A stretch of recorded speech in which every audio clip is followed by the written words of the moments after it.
Hello students, स्वागत है आपका इस online learning platform let's study India पर। स्टूडेंट्स, हमने पहले अपनी क्लास में जो बात किया था कंप्यूटर के, हमने वहाँ पे इंट्रोडक्शन ऑफ कंप्यूटर पढ़ा था उसमें, और types of computer, operating system से भी हमने परिचय प्राप्त किया था। वहाँ पे आउटपुट, इनपुट, ये सभी चीज़ों को हमने समझा था। इस क्लास में हम समझेंगे operating system, storage device, storage unit, और इन सभी चीज़ों पर हम बात करेंगे।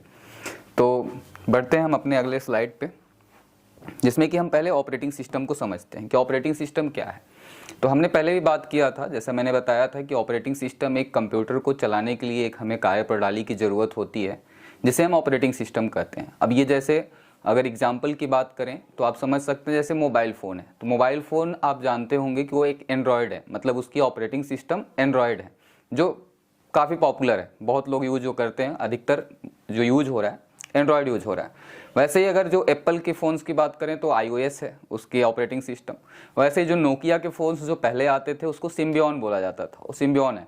कुछ विंडोज़ फ़ोन भी आए, तो ये उनकी ऑपरेटिंग सिस्टम है। वैसे ही कंप्यूटर में भी एक ऑपरेटिंग सिस्टम होता है जो कि पूरे सिस्टम को चलाता है, जो सॉफ्टवेयर के साथ काम करता है, हार्डवेयर के साथ इंटरेक्ट करता है और फिर यूजर के साथ इंटरेक्ट करता है। तो ऑपरेटिंग सिस्टम को अगर हम डिटेल में समझें, अगर समझें उसकी डेफिनेशन को, तो यहाँ पे लिखा हुआ है operating system lies in the category of system software. ये एक सिस्टम सॉफ्टवेयर का एक टाइप है operating system. It basically manage all the resources of the computer. ये जितने भी कंप्यूटर के रिसोर्सेज हैं उसे मैनेज करता है। An operating system acts as an interface between the software and different parts of the computer और द कंप्यूटर हार्डवेयर। मतलब कि ये कंप्यूटर हार्डवेयर और सॉफ्टवेयर से इंटरेक्ट करता है, और उसके बाद जो भी प्रोसेसिंग होती है, जो भी आप काम करते हो, तो आपको वो चीज़ें हो जाती है। जैसे अगर आप मान लो कोई वर्क कर रहे हो, MS वर्ड पे ही वर्क करना है आपको, सिंपल सा अगर हम एग्जाम्पल लेते हैं, तो अगर आप MS वर्ड पे अगर आप वर्क कर रहे हो, तो MS वर्ड के लिए ओपन करने के लिए क्या चाहिए आपको? एक एप्लीकेशन चाहिए, एप्लीकेशन सॉफ्टवेयर चाहिए, मतलब MS वर्ड आपके कंप्यूटर पे होना चाहिए। तो MS वर्ड आप जब ओपन करते हो तो क्या वो कैसे ओपन हो रहा है? क्या आपने डायरेक्ट क्लिक किया और ओपन हुआ? तो उसके इंटरनली अगर हम प्रोसेस को समझेंगे तो इससे ये समझ में आता है कि वो हार्डवेयर के पार्ट से वो इंटरेक्ट करता है। जैसे उसके स्टोरेज पे चेक करेगा, इंस्टॉलेशन चेक करेगा कि ये प्रॉपरली इंस्टॉल है या नहीं, कहीं क्रैक तो नहीं है, कहीं क्रैश तो नहीं है। तो ये चीज़ों को हार्डवेयर से इंटरेक्ट करते हुए फिर वो ओपन होता है, और उसके बाद आप उस पर काम करते हो, आपके पास एक इंटरफेस खुल के आता है। फिर उसके बाद एक यूजर उस पर अपने टास्क परफॉर्म करता है, कुछ भी चीज़, जैसे आपको इनपुट देना है, आप कुछ राइट करना चाहते हो तो आप राइट कर सकते हो। तो ये सिंपली आप ऐसे समझ सकते हैं। आगे अगर हम बात करें तो the operating system is designed in such a way that it can manage the overall resources and operations of the computer. मतलब ये इस तरह से डिज़ाइन किया जाता है कि जितने भी टास्क आप करना चाहो, जितने भी ऑपरेशन अपने टास्क परफॉर्म करना चाहो, तो ये बिल्कुल ही ईजी वे में आपके साथ वो इंटरफेस आपका सामने आता है। Operating system is a fully integrated set of specialized programs that handle all the operations of the computer. It controls and monitors the execution of all other programs that reside in the computer, which also includes application programs and other system software of the computer. तो आप कह सकते हो कि एक operating system जो है वो सिस्टम सॉफ्टवेयर है। हमने बात किया था टाइप्स ऑफ सॉफ्टवेयर में, तो सॉफ्टवेयर कितने प्रकार के होते हैं, तो हमने दो प्रकार की बात किया था, एक सिस्टम सॉफ्टवेयर और एक एप्लीकेशन सॉफ्टवेयर। तो ये जो है वो आपका सिस्टम सॉफ्टवेयर का एक टाइप है ऑपरेटिंग सिस्टम। तो एप्लीकेशन सॉफ्टवेयर में भी हमने बात किया था कि एप्लीकेशन सॉफ्टवेयर में जैसे MS वर्ड हो गया, MS पावर पॉइंट हो गया, ये सब आपके एप्लीकेशन सॉफ्टवेयर हैं। तो यहाँ पे डायग्राम के थ्रू भी आप देख सकते हो, यहाँ पे यूजर इंटरेक्ट करता है एप्लीकेशन से, तो ऑपरेटिंग सिस्टम वहाँ पे वर्क करती है, फिर हार्डवेयर से इंटरेक्ट करता है। सेम उसी को रिपीट कर दीजिए, रिटर्न अगर करते हैं तो hardware, operating system, application, then user उसको इंटरेक्ट कर रहा है, यूजर से वो यूज होता है। तो आप यहाँ पे मुझे लग रहा है कि आप समझ पा रहे होंगे कि ऑपरेटिंग सिस्टम क्या है, जो पूरे सिस्टम को चलाता है। मतलब एक कंप्यूटर को जो चलाने में हम एक ऑपरेटिंग, क्योंकि विदाउट ऑपरेटिंग सिस्टम आप उस कंप्यूटर को ऑन नहीं कर सकते। मैंने पहले भी क्लास में बताया हुआ है कि अगर एक सिस्टम को अगर आपको ऑन करना है तो सबसे पहला काम होता है कि आप उसमें एक ऑपरेटिंग सिस्टम डालें, जो कि आपका विंडोज हो सकता है, जैसे विंडोज के भी वर्जन होते हैं, विंडोज 7, विंडोज 8, विंडोज 10। तो ये आप उसके कंप्यूटर में आप इंस्टॉल करेंगे, देन आपका कंप्यूटर ऑन होगा और उसका इंटरफेस आपको शो होगा। तो ये इंटरेक्ट किससे करता है? सॉफ्टवेयर और हार्डवेयर के बीच में इंटरेक्शन होता है, देन आपको उसका रिजल्ट आपको सामने मिलता है मॉनिटर के थ्रू, आप उसको देख पाते हैं। तो ये ऑपरेटिंग सिस्टम है। अभी और भी आगे हम बढ़ेंगे तो उसमें डिटेल में समझेंगे। अगर हम यहाँ पे टाइप्स की बात करें कि ऑपरेटिंग सिस्टम के टाइप्स कितने, हालांकि हम उतने डिटेल्स में इस क्लास को नहीं लेके जाएंगे, लेकिन फिर भी एक बार आपको समझना होगा कि कितने टाइप्स होते हैं। तो यहाँ पे बहुत ज़्यादा अमाउंट में आपके टाइप्स हैं, 10 टाइप्स है। एक एक टाइप्स को अगर आप देखते चलें तो चलिए फटाफट से हम देखते हैं। पहला जो है आपका batch operating system. Batch operating system में क्या होता है, इसको शॉर्ट में आप BOS बोल सकते हो, boss. A batch operating system BOS is a computer system that allows multiple users to use it। मतलब कि इस ऑपरेटिंग सिस्टम में बहुत सारे यूजर्स को अलाउ करता है कि आप यूज कर सकते हो इस ऑपरेटिंग सिस्टम को।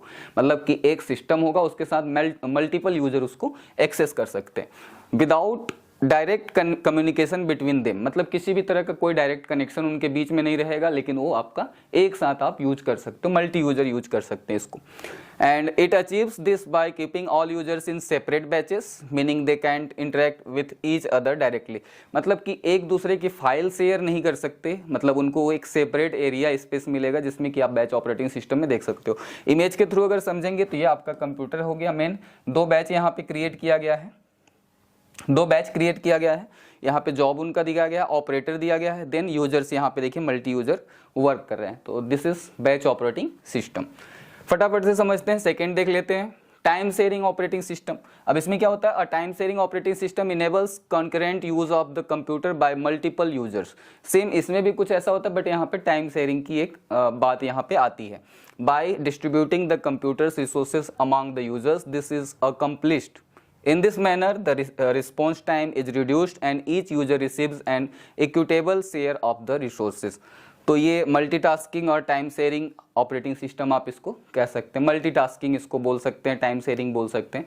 तो ये एक ऑपरेटिंग सिस्टम का एक और टाइप। आगे देखते हैं तीसरा आपका डिस्ट्रीब्यूटेड ऑपरेटिंग सिस्टम। अब इसमें देखिए इमेज के थ्रू समझिए इसको। File server, terminal, work station, DB server and computer node, सब किससे कम्युनिकेट हो रहा है, कम्युनिकेशन नेटवर्क से। तो इसलिए इसका डिस्ट्रीब्यूटेड ऑपरेटिंग सिस्टम बोल रहे हैं। यहाँ पे कम्युनिकेशन नेटवर्क है और ये अलग अलग फाइल को अलग अलग डिस्ट्रीब्यूट किया हुआ है, जैसे file server, terminal, work station, DB server और कंप्यूटर नोड। हालांकि इसको हमको उतना डिटेल में नहीं समझना, जैसे कि BSc के जो आपके बॉटनी में ये सिलेबस है, तो उसमें आपको सिंपली ऑपरेटिंग सिस्टम समझना है कि ऑपरेटिंग सिस्टम क्या होता है और वो कितने टाइप्स के होते हैं। तो ये उसको डिटेल में उतना ज़्यादा जानने की जरूरत नहीं है, फिर भी मैंने यहाँ पे PPT में बना हुआ है, मैं आपको बता दे रहा हूँ। A distributed system is simply any environment where multiple computers और devices are working on a variety of task and components all spread across a network and components within distributed system split up the work coordinating efforts to complete a given job more efficiently than if only a single device ran it। तो ये आपका है distributed operating system. अगले पे चलते हैं, next fourth network operating system. अब यहाँ पे देखिए नेटवर्क ऑपरेटिंग सिस्टम, ये भी थोड़ा सा यहाँ पे देखिए इसमें जितने भी ऑपरेटिंग सिस्टम है सबका काम एक ही है, बट ये अलग अलग वे में वर्क करते हैं। जैसे यहाँ पे देखिए सर्वर सॉफ्टवेयर है, वीडियो डेटा सोर्स है, और ये देखिए अलग अलग एजेंट क्रिएट किया हुआ है यहाँ पे, एजेंट 1, एजेंट 2, एजेंट 3, एजेंट 4, एक है एडमिनिस्ट्रेटर पैनल एंड एजेंट। तो यहाँ पे एक एडमिन होता है आपका पैनल एक दिखा हुआ, बाकी बहुत सारे एजेंट यहाँ पे हैं, जिसमें कि आप बोल सकते हैं नेटवर्क ऑपरेटिंग सिस्टम ये नेटवर्क के थ्रू कनेक्ट होता है, यहाँ पे वर्क कर सकते हैं। Computer network is a system that connects 2 or more computing device for transmitting and sharing information। Computing device include everything from a mobile phone to a server। These devices are connected using physically wires such as fiber optics, but they can also be wireless. मतलब यहाँ पे wire के through भी वो connect हो सकते हैं सारे कंप्यूटर, या फिर वायरलेस भी हो सकते हैं। तो this is called network operating system. Next पे आते हैं, तो ये है आपका real time operating system. Real time operating system means, इसको शॉर्ट में अगर आप बोल सकते हो तो RTOS is an operating system with 2 key features and determinism in at RTOS repeated tasks are performed within a tight time boundary will in a general purpose operating system। This is not necessary show। तो इसमें अगर आप देखेंगे real time, यहाँ पे device drivers है, Bluetooth और wifi के थ्रू दिखाया हुआ है, टास्क शेड्यूलिंग है, रिसोर्स मैनेजमेंट है, रीड एंड राइट है। तो आप सिंपली यहाँ पे ये समझ लीजिए कि 10 टाइप्स का आपका ऑपरेटिंग सिस्टम होता है, और जिसमें कि आपका ये रियल टाइम हो गया। आगे हम फटाफट से आगे चलते हैं। मल्टी प्रोसेसिंग ऑपरेटिंग सिस्टम, जैसा कि नाम से भी क्लियर हो रहा है आपका, multi processor operating system are used in operating systems to boost the performance of multiple CPUs within a single computer system. मतलब कि इसमें ज़्यादा तेज से अगर वर्क करना है तो यहाँ पे मल्टी प्रोसेसर आपका ऑपरेटिंग सिस्टम वर्क करता है। अगर ज़्यादा फास्ट काम करना है तो वहाँ पे ये बूस्ट करने का काम करता है। जैसे यहाँ पे आप देख लीजिए इमेज में शो हो रहा है, main memory CPU1 CPU2, input output processor यहाँ पे लगा, दोनों का प्रोसेसर है, इनपुट आउटपुट यूनिट्स है, तो working of multiple processing unit. तो ये मेन मेमोरी है, दोनों CPU में डिस्ट्रीब्यूट कर रहा है और उसकी प्रोसेसिंग स्पीड को बूस्ट कर रहा है, और इनपुट जो होगा इसका फास्ट होगा, तो ये इसलिए इसको मल्टी प्रोसेसिंग ऑपरेटिंग सिस्टम बोलते हैं। नेक्स्ट है सिंगल यूजर ऑपरेटिंग सिस्टम। जैसे नाम से ये क्लियर है कि single user operating system single user यहाँ पे यूज करेगा। जैसे देखिए CPU है, कंप्यूटर है, आपका कीबोर्ड है, माउस है, आउटपुट चैनल इनपुट चैनल आपको यहाँ पे शो हो रहा है, इंटरफेस आपका ये है, यूजर इधर से इंटरेक्ट कर रहा है, आउटपुट और इनपुट यहाँ से वो रिसीव कर रहा है। तो इसको आप बोल सकते हो जो बेसिकली हम यूज करते हैं, सिंगल यूजर जो आप यूज करते हो। तो एक ऑपरेटिंग सिस्टम आपका पर्सनल कंप्यूटर हो सकता है और आप उस पर अपना वर्क करते हो और अपने आप किसी से कोई कनेक्शन नहीं है, आप उसको अकेले यूज कर रहे हो, जो भी टास्क आप कर रहे हो, और मैक्सिमम यही यूज होता है। तो ये सिंगल यूजर ऑपरेटिंग सिस्टम हो गया। Next multi user operating system, मतलब कि CPU एक है और उसके साथ बहुत सारे कनेक्टेड हैं। ये अक्सर आपको मिल जाएगा देखने को लैब में। ये एक प्रणाली है जिसमें कि हम अगर लैब हमको सेटअप करना है तो हम सभी कंप्यूटर पे एक एक CPU नहीं दे सकते। तो अगर आपको लगता है कि एक CPU से हम 5 डिवाइस 5 मॉनिटर कनेक्ट कर सकते हैं, तो यहाँ पे आप उसका एक एग्जांपल समझ सकते हैं। यहाँ पे मल्टी यूजर ऑपरेटिंग सिस्टम, या यहाँ पे देखिए CPU लगा हुआ है बट इसका कोई इशू नहीं है, ये एक सर्वर पे वर्क कर रहा है। यहाँ पे नेट कनेक्शन जो होगा एक ही सर्वर पे वर्क करेगा। जैसे multi user operating system is a computer system that allows multiple user that are on different computers to access a signal systems OS resources as shown in this figure appearing on your screen right now. Users on the system are connected through a network, मतलब एक network से सारे computer connected होंगे। तो ये आपका हो गया multi user operating system. 9th पे आते हैं embedded operating systems. An embedded operating system is a specialized operating system designed to perform a specific task for a device that is not a computer. The main job of an embedded OS is to run the code that allows the device to do this job. मतलब ये computer system नहीं है but यहाँ पे कुछ coding होते हैं। जैसे यहाँ पे देख सकते हैं एम्बेडेड सिस्टम्स है, उसके साथ firmware, reference board design, RTOS, device drivers, ये उसके साथ रन हो रहे हैं। तो ये एम्बेडेड ऑपरेटिंग सिस्टम था। नेक्स्ट है क्लस्टर ऑपरेटिंग सिस्टम, जहाँ पे कि एक स्टोरेज होता है जो कि 3 कंप्यूटर से शेयर कर रहा है, तो इसको आप क्लस्टर कह सकते हैं। A cluster operating system is a combination of hardware and software clusters. The hardware clusters help in sharing high performance disk between all the computer system or the nodes, whereas the software cluster ensures and manage the working of all the systems together. तो ये आपका operating system के 10 types थे।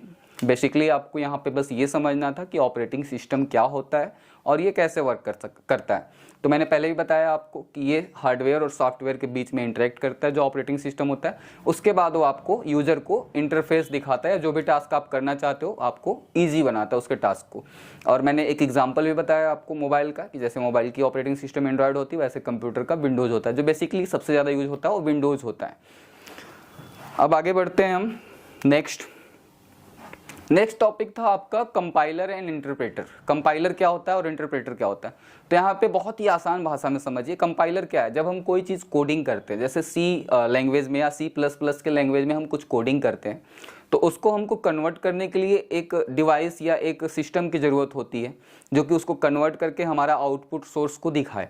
तो यहाँ पे compiler work करता है। जैसे देखिए इसके अगर हम देखें, compiler and interpreter are two different ways to translate a program from programming और scripting language to machine language। मतलब कि एक हम इंस्ट्रक्शन, जो भी सेट ऑफ इंस्ट्रक्शन आपका जो भी होगा, आप कुछ कोडिंग करते हो, अपने इंस्ट्रक्शंस उसको देते हो, तो वो कंप्यूटर के फॉर्म में कैसे जाएगा। तो यहाँ पे ट्रांसलेट करने के लिए एक सिस्टम यहाँ पे टेक्निक्स जो यूज होता है वो आपका होता है कंपाइलर एंड इंटरप्रेटर। तो कंपाइलर और इंटरप्रेटर में बहुत माइनर सा डिफरेंस है, समझिएगा क्या चीज़ है। A compiler takes entire program and converts it into object code. ये देखिएगा, समझिएगा इसको, कि कंपाइलर टैक्स इंटायर प्रोग्राम, जितने भी आपने प्रोग्रामिंग किया हुआ है सारे प्रोग्राम को एक बार में वो कन्वर्ट करता है। जैसे अगर हम समझें इसको, compiler takes entire program and converts it into object code, मतलब ये मशीन लैंग्वेज के फॉर्म में ये कन्वर्ट कर देता है ऑब्जेक्ट कोड में, which is typically stored in a file, जो कि एक फाइल में स्टोर होता है। The object code is also referred as binary code, और इसको हम जो ऑब्जेक्ट कोड को हम बाइनरी कोड भी बोलते हैं, जिसके की फॉर्म को हम नहीं समझ सकते, ये ह्यूमन के बस की बात नहीं है, वो कंप्यूटर उसे समझता है। मतलब यहाँ पे कंपाइलर का वर्क क्या है ये समझिए, कंपाइलर उसको चेंज कर रहा है, जो भी आपने इंस्ट्रक्शंस दिया हुआ है, जो भी प्रोग्रामिंग आपने की हुई है उसको चेंज करता है और कंप्यूटर के फॉर्म में, मतलब मशीन लैंग्वेज में चेंज कर रहा है, जो कि बाइनरी कोड हो सकता है, ऑब्जेक्ट कोड भी हम उसको बोलते हैं। And can be directly executed by the machine after linking, और ये डायरेक्टली एग्जीक्यूट करता है। देन अगर एग्जांपल देखें तो example of compile programming language are C and C++। तो ये C एंड C++ के लैंग्वेजेस को अगर हमने आपने कोडिंग किया हुआ है और उसको आपको एग्जीक्यूट करना है तो उससे पहले आपको उसको कंपाइल करना होता है। कंपाइल मतलब करेंगे तो आपको समझ में आएगा कि अगर, हाँ एक चीज़ और इसमें समझिएगा, आप कंपाइल करते हो और अगर आपने कोई कोडिंग में मिस्टेक किया हुआ है तो आपको फिल्टर करके दिखाएगा कि आप इस लाइन में आपकी कुछ मिस्टेक्स है, आपने स्टेटमेंट सही से नहीं लिखा है, तो आप जाके फिर से उसको चेंज करते हो, देन अगेन आप कंपाइल करते हो। अगर वो कंपाइल करके एग्जीक्यूट हो जाता है देन आपको समझ में आ जाएगा कि आपने कोडिंग अच्छी की हुई थी। सेम यहाँ पे भी इंटरप्रेटर के साथ भी सेम ही चीज प्रोसेस है।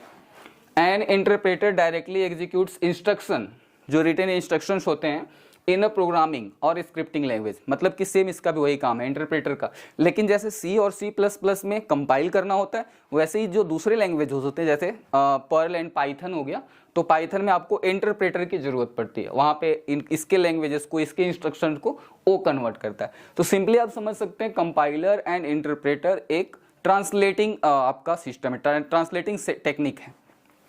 ओके, तो आगे चलते हैं, एक बार और देख लीजिए इसको। An interpreter directly executes instruction written in a programming और scripting language without previously converting them to an object code और machine code. Example of interpreted language are Perl and Python.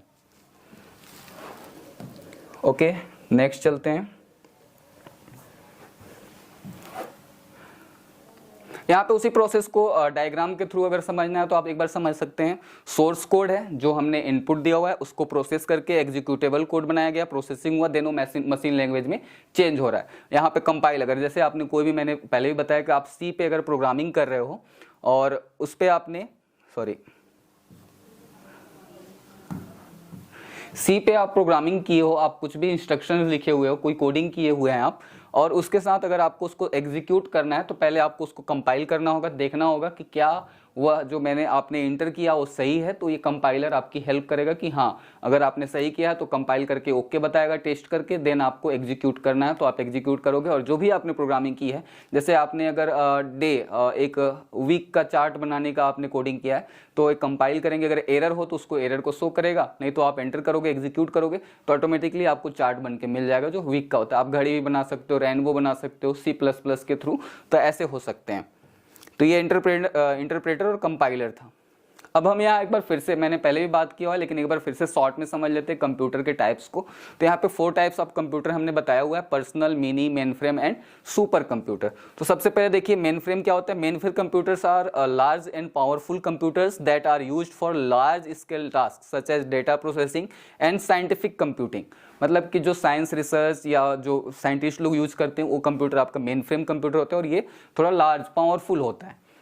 आगे अगर देखें इस पे तो वो नेक्स्ट है personal computers are smaller less powerful computers that are used to personal task, जो कि आपके अपने पीसी है, अपने अगर आपके कंप्यूटर है तो उसको आप पर्सनल कंप्यूटर बोल सकते हो, उसमें लैपटॉप भी आता है आपका, और ये मतलब साइज में बहुत छोटे होते हैं। एज नेक्स्ट अगर आते हैं हम बात करते हैं personal task such as word processing, internet browsing and gaming. आप इसका यूज इंटरनेट सफरिंग के लिए, कुछ एप्लीकेशन लिखने के लिए और इंटरनेट ब्राउज करने के लिए आप इसका यूज करते हैं। नेक्स्ट आते हैं mini and micro computers are smaller computers, they are used by individuals and business. ये मिनी और माइक्रो कंप्यूटर जो आपके यूज होते हैं बिजनेस में, ये कंप्यूटर होते हैं। And super computer a large powerful computer that can process huge amount of data very quickly. मतलब जितने भी बड़े डेटा, आप कितना भी बड़ी फाइल को अगर आप अपलोड कर रहे हो या कुछ भी वर्क कर रहे हो तो ये बहुत ही फास्ट परफॉर्म करता है। तो ये सुपर कंप्यूटर, जैसा कि नाम से भी क्लियर हो रहा है, मैंने पहले भी पिछले क्लास में इसके बारे में बात किया हुआ है। huge amounts of data very quickly. Mainframe a large powerful computers used to store and process large amounts of data. तो ये थोड़े थोड़े डिफरेंस थे जो सारे कंप्यूटर्स के थे, आपको समझ में आ गया होगा। नेक्स्ट हम आगे बढ़ते हैं, ये उनकी इमेजेस हैं, micro computer, mini computer, personal computer, laptop, tablet and super computer. अब यहाँ पे हम एक बार समझ लेते हैं कैरेक्टरिस्टिक्स ऑफ कंप्यूटर, मतलब कि कंप्यूटर के क्या क्या कैरेक्टर होते हैं या क्या क्या उसकी अच्छाई होती है। तो अगर हम उसके नज़र डालें तो हम यहाँ से समझते हैं कैरेक्टरिस्टिक्स ऑफ कंप्यूटर में। तो स्टोरेज, मतलब कि सबसे पहला कि अगर आप कोई डेटा अगर स्टोर करना चाहते हैं, कोई वीडियो हो गया, कोई भी फाइल हो गया, तो आप इस पे स्टोर कर सकते हो। कंप्यूटर आपको ये बेनिफिट्स प्रोवाइड कराता है। नेक्स्ट, नो फीलिंग, इसके अंदर कोई फीलिंग नहीं है, आप जैसा टास्क बोलोगे वैसा वो टास्क करेगा। इसके अंदर कुछ भी ऑटोमेटिक नहीं है कि कुछ आप मतलब अपने मन से ये कुछ नहीं करेगा। अगर आप इरर टाइप कर रहे हो तो ये इरर करेगा, और इसके अंदर कोई फीलिंग नहीं होती है। नेक्स्ट है नो IQ, वही चीज़ सेम, इसके अंदर कोई भी आपका IQ नहीं देखने को मिलेगा। अगर आप कुछ गलत बोल रहे हो तो ये गलत ही टाइप करेगा। हाँ, ऑटो करेक्ट का ऐसा कुछ अगर आपने फीचर अपडेट किया हुआ है तो आपको वर्ड वगैरह में ये सब चीज़ फैसिलिटी मिल जाती है, लेकिन इसको कोई IQ नहीं है, आप जैसा बोलोगे वैसा ये वर्क करता है। नेक्स्ट देखेंगे पावर ऑफ रिमेम्बरिंग, मतलब इसको याद करने की शक्ति है। अगर आप कोई चीज़ बार बार रिपीटेड टास्क करते हो तो ये आपको सजेस्ट करेगा कि क्या आप ये खोज रहे हो, तो ये इस तरह से पावर ऑफ रिमेम्बरिंग इसके कैरेक्टरिस्टिक्स में आता है। डिलीजेंस एंड एक्यूरेसी और स्पीड, यहाँ पे देख सकते हैं स्पीड मतलब कोई भी टास्क आपका तेजी से करने में ये बिल्कुल तेजी से कर सकता है। एक्यूरेसी मतलब जो भी काम आप दोगे ये बिल्कुल एक्यूरेसी से करेगा, मतलब एक्यूरेट करेगा, शुद्धता के साथ करेगा। तो ये उसके कंप्यूटर के कैरेक्टरिस्टिक्स हैं। यहाँ पे और डिटेल में समझ सकते हैं, जैसे देख सकते हैं स्पीड में, the speed of a computer is measured in terms of a micro second और नैनो सेकेंड, मतलब इतना तेजी वर्क करता है। Accuracy, the accuracy level is determined on the basis of the design of a computer, the error में occur due to wrong inputs और hardware software mail function.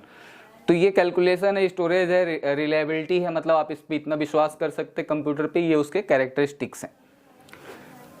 अब समझते हैं कंप्यूटर मेमोरी क्या होता है। कंप्यूटर मेमोरी देखिए दो तरह के होते हैं, एक एक्सटर्नल और एक इंटरनल। तो एक्सटर्नल में कौन सा आ जाएगा, जैसे कि आप बाहर से कोई डिवाइस यूज करो, जिसमें कि एक एग्जांपल आप देख सकते हो पेन ड्राइव हो गया आपका, तो पेन ड्राइव आपका एक्सटर्नल मेमोरी है। लेकिन इंटरनल मेमोरी में क्या होता है, समझते हैं यहाँ पे। Memory is a very essential part of the computer system as a computer cannot process any task without it. Memory is used to store data and instruction and then perform specific task on the computer system. मतलब कि वो आपके जो भी instruction है, जो भी आपके डेटा है उसको स्टोर करता है और उसके बाद फिर उसका टास्क करता है। आगे देखेंगे the performance of the computer system depends on the memory and CPU. A large set of data can not be stored in a CPU permanently, they can only store basic instruction required to operate the computer, hence it is necessary to have a memory to run a computer system properly. मतलब कि किसी भी computer system को properly run करने के लिए memory की जरूरत होती है और उसमें मेमोरी होना ही चाहिए। अगर नहीं होगा तो आपका वर्क ही नहीं करेगा, क्योंकि अगर एक ऑपरेटिंग सिस्टम भी आप इंस्टॉल कर रहे हो तो मेमोरी में ही, स्टोरेज में ही जाके इंस्टॉल होता है, क्योंकि उसकी भी एक साइज होती है। तो यहाँ पे सबसे इंपॉर्टेंट पार्ट आपका आता है स्टोरेज, कंप्यूटर मेमोरी। अब उसके टाइप्स देख लेते हैं, internal memory and external memory. तो इंटरनल मेमोरी जैसे मैंने बताया, एक तो एक्सटर्नल आप पेन ड्राइव को समझ सकते हो, लेकिन अगर कंप्यूटर के फॉर्म में अगर हम देखें तो यहाँ पे दो चीजें होती है, एक रैम और रोम। ठीक है, तो रैम क्या होता है, रैंडम एक्सेस मेमोरी, जो कि इंटरनल पार्ट हम उसको मानते हैं। और उसका काम क्या होता है, वो थोड़े टाइम के लिए आपके स्टोरेज को, जैसे आप किसी ऐप को ओपन किए हुए हो तो उसमें वो फाइल को स्टोर करता है, लेकिन जैसे ही आप ऐप क्लोज करोगे थोड़ी देर बाद उसके केस फाइल को क्लियर कर देता है, मतलब शॉर्ट टाइम मेमोरी स्टोर करता है। एक्सटर्नल मेमोरी आपका परमानेंटली कोई भी चीज़ों को स्टोर करके रखता है। एक बार और डिटेल में देख लीजिए। Internal memory refers to the chips or modules that are directly connected to the motherboard. कहाँ से कनेक्ट होता है, तो कंप्यूटर में जो मदरबोर्ड होता है, हमने पिछली क्लास में भी आपको बताया था मदरबोर्ड क्या होता है, उस कंप्यूटर का एक इंपॉर्टेंट पार्ट है CPU का। रैम क्या है, RAM stands for random access memory and constitutes the internal memory of the CPU to store the given instruction and their results. RAM can further be divided into the following categories, SRAM and DRAM। RAM की अगर image देखेंगे तो ये इस तरह का देखिए chip होता है, इसमें बहुत सारे इस पे वर्क किए होते हैं, और ये जो पिन आपको दिखाई दे रहा है, ये पिन जो स्लॉट में लगता है मेमोरी कार्ड मदरबोर्ड में, वो लगता है आपका। तो रैम है जो कि कंप्यूटर की प्रोसेसिंग स्पीड इस पे डिपेंड करती है, 4GB 8GB ऐसी इसकी साइजिंग होती है। तो ये कंपैरिजन टू रोम, इसकी साइज़ कम होती है। जैसे आपने मोबाइल में भी मैंने बताया था कि मोबाइल भी आप लेते हो तो उसमें रैम और रोम चेक करते हो कि 4GB 64GB, मतलब 4GB का रैम है एंड 64GB का आपका स्टोरेज डिवाइस है। तो ये उसकी प्रोसेसिंग स्पीड डिपेंड करती है इस पे, रैम के परफॉर्मेंस पे। आगे आते हैं, ROM. ROM stands for read only memory into which the data cannot be normally written. ROM is a primary non-volatile memory, meaning it can retain all the data in the memory without the power supply. ROM can be divided into following subcategories. मतलब कि ROM को work करने के लिए कोई special power उस पर नहीं चाहिए होता है। आप उसको कहीं से भी, जैसे पेन ड्राइव को ही आप एक एग्जांपल के थ्रू ले लो, तो क्या पेन ड्राइव को अगर हमको जो डेटा स्टोर किए रहते हैं, क्या हमको कंप्यूटर में ट्रांसफर करने के लिए उसको अलग से पावर देना होता है? नहीं, वो आपका वो ऑलरेडी स्टोर किया हुआ है उसके अंदर, उस डिवाइस में, उसमें कोई पावर की जरूरत नहीं होती है। डायरेक्टली आप कनेक्ट करते हो और जो भी आपके डेटा आप उसको ट्रांसफर कर लेते हो। तो ऐसे ही कंप्यूटर में भी ये हार्ड डिस्क का काम होता है, जो रोम होता है आपका। M ROM, P ROM, EP ROM and EEP ROM, ये इनके टाइप्स हैं। एक्सटर्नल मेमोरी देख लेते हैं। The type of memory which is attached to a computer system separately is known as external memory. It is also known as secondary memory और auxiliary memory and it's use to store data permanently. इसका work होता है आपका external memory का कि permanently आपका store करिए। ये देखिए हार्ड डिस्क का इमेज दिया हुआ है। अब इसके देखिए टाइप्स क्या क्या हैं। Magnetic storage device, solid state storage device, optical storage device and case memory.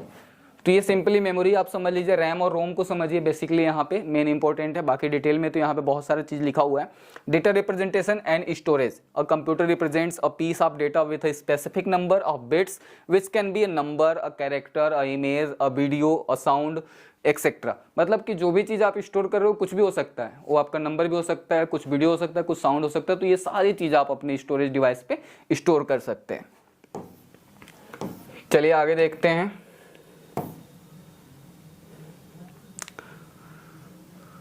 अगर हम यहाँ पे एक चीज और समझें कि some challenges that come with enterprise level data storage are, तो यहाँ पे लार्ज डेटा वॉल्यूम्स आता है, सिक्योरिटी आता है एंड डेटा इंटीग्रिटी आता है। मतलब big data projects, AI and machine learning require large data storage solution to store massive amount of data. मतलब जिसकी साइज ज़्यादा होती है तो वहाँ पे हमको ज़्यादा अमाउंट में स्टोरेज की ज़रूरत होती है। तो ये बता रहा है, उसके चैलेंजेस बता रहा है। सिक्योरिटी की ज़रूरत होती है कि अगर आपका डेटा लॉस हो जा रहा है, डेटा आपको फॉर्मेट हो जा रहा है, डिलीट हो जा रहा है, तो उसको रिकवर कैसे करें। तो ये सारे बहुत सारे चैलेंजेस होते हैं। कई बार डेटा डिलीट हो जाता है, फिर उसके बाद हम कुछ सोचते हैं कि कैसे डेटा को रिकवर किया जाए। तो ये उसके चैलेंजेस बता रहा है। डेटा इंटीग्रिटी, कॉम्प्लेक्स है, बैकअप स्ट्रेटजीज के बारे में बताया जा रहा है। अगर हम यहाँ पे और देख लें तो हार्ड ड्राइव में देख लीजिए, हार्ड डिस्क है, ये रेड सर्वर्स है, डेस्कटॉप पीसी है। CD DVD ये भी एक आपका एक्सटर्नल स्टोरेज डिवाइस है जिसमें कि आप कोई भी डेटा स्टोर कर सकते हो। डिजिटल डिवाइसेस हैं, मेमोरी स्टिक्स है जिसमें कि पेन ड्राइव वगैरह आते हैं आपके। फ्लॉपी डिस्क है जो बहुत पहले यूज होता था। फ्लॉपी डिस्क में भी कुछ फाइल्स आप स्टोरेज कर सकते थे, लेकिन इसकी स्टोरेज कैपेसिटी बहुत कम होती थी, इसलिए बाद में इसको अब SSD में भी कन्वर्ट किया गया है। यह स्मार्ट मीडिया है जो कि आपका मेमोरी कार्ड जैसा होता है। टेप मीडिया है, तो टेप में भी पहले स्टोरेज होता था। तो ये सारे इतने बहुत सारे ये आपके स्टोरेज डिवाइस आपको कह सकते हो यहाँ पे स्टोर किया जा सकता है। अब यहाँ पे थोड़ा सा ये इंपॉर्टेंट चीज है, इसको भी आप समझिएगा। Importance of data representation. यहाँ पे हम यूनिट समझेंगे जो आपके स्टोरेज यूनिट होते हैं कि वो कैसे वर्क करता है। तो ये देखिए, जैसे यहाँ पे बिट है, बाइट है, किलोबाइट है, मेगाबाइट है, जैसे वैसे ही ग्राम होता है, ग्राम, किलोग्राम। तो ऐसे ही आपको यहाँ पे भी जो स्टोरेज यूनिट होता है इसको समझना होगा। जैसे 1 GB, 2 GB, 100 GB ऐसे होता है, तो उसको हम शुरू से समझते हैं। तो एक छोटी जो यूनिट होती है वो आपका होता है 1 बाइट इक्वल टू 8 बिट। मतलब सबसे छोटी यूनिट होता है आपका बाइट। तो मतलब एक बाइट में 8 बिट होते हैं। अब यहाँ पे वैसे ही 1 KB इक्वल टू 1024 बाइट, ठीक है। वैसे ही 1 MB इक्वल टू 1024 KB, मतलब कि 1024 KB इक्वल टू 1 MB। इतने सारे KB मिलके फिर 1 MB होते हैं। वैसे 1 GB मतलब 1024 MB इक्वल टू 1 GB, मतलब 1024 MB जब आपका होता है तो 1 GB होता है, ये समझते हैं। फिर 1024 GB equal to 1 TB, 1 terabyte, ठीक है। और ये हो गया 1024 TB equal to 1 PB, petabyte. तो ये इसकी स्टोरेज यूनिट है। Bit, byte, kilobyte, megabyte, gigabyte and terabyte. इसको एक बार और थोड़े से समझ लेते हैं। जैसे in most we may need to represent and process data other than numbers and characters. This can comprise audio, visuals and video data. An image, for example, is commonly saved in the Joint Picture Experts group JPEG file format. There are two pieces to an image file: header information and picture data. The header section contains information such as the file name, size, updated. जैसे ये image की file बताया गया है यहाँ पे, जैसे JPG, PNG होता है तो उसकी जो साइज होती है तो आपका बिट बाइट, किलोबाइट, मेगाबाइट में आता है, तो स्टोरेज यूनिट समझना आपको बहुत जरूरी है। तो यहाँ पे समझ सकते हैं 1 byte equal to 8 bit, 1 KB equal to 1024 byte and 1 MB equal to 1024 KB। मतलब 1024 KB equal to 1 MB, 1024 MB equal to 1 GB, 1024 GB equal to 1 TB। तो ऐसे ही ये बढ़ता गया, देखिए KB, MB, GB, TB and PB। तो इस तरह से स्टोरेज यूनिट को आप समझ सकते हैं।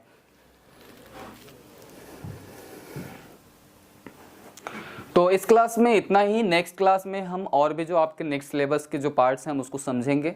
होप आपको ये वीडियो पसंद आया होगा। इसमें आपने ऑपरेटिंग सिस्टम को समझा होगा, स्टोरेज डिवाइस को समझा होगा और मुझे उम्मीद है कि आपको समझ में आया होगा। कमेंट बॉक्स में आपके डाउट्स होते हैं तो आप लिख सकते हैं। हम फिर मिलेंगे नेक्स्ट क्लास में, तब तक के लिए धन्यवाद।